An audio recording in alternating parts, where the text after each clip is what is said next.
Welcome back to The Exchange. Another month and another record high for Manhattan rents. New Yorkers getting no relief in August as inventory fell, but there could be signs of a top forming. Robert Frank joins us with these details. Higher than the last time we talked to you? Yes, affordable housing has always been an oxymoron in Manhattan, but now more than ever, the average rent in Manhattan now remains over $5,500 a month. Median rents in August staying at their record high from July at $4,370. That's according to new data from Douglas Elliman and Miller Samuel.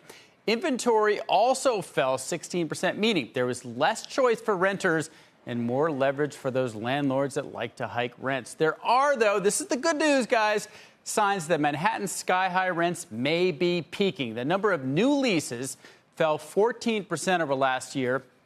August is usually the strongest month for rentals as families rent for back to school. This year, apartments were lingering on the market a little longer, an average of 39 days, much longer than a year ago.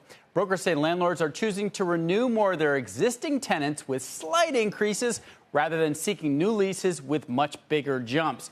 Bidding wars accounted for 11% of leases. Bidding wars were strongest for those two-bedroom apartments. Nationally, rents ticked up slightly in August, close to the record highs from last year. But across the country, landlords are starting to make some concessions, like maybe 1 month of free rent.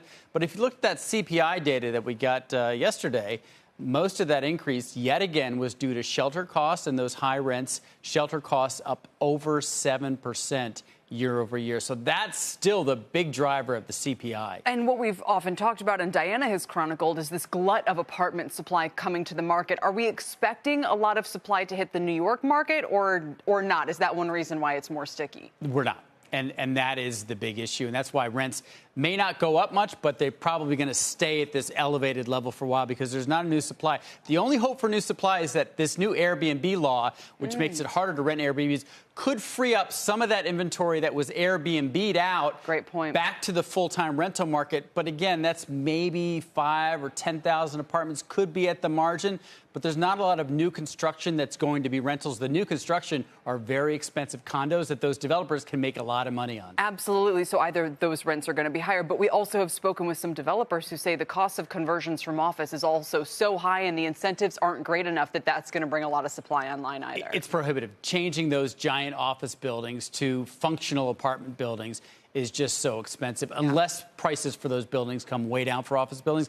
And we've seen it in San Francisco, as you talked about yesterday, but we haven't seen those prices for office buildings come down enough in New York to make those conversions worth it. That's a great point. Robert, thank you, as always, Thank you. Robert Frank.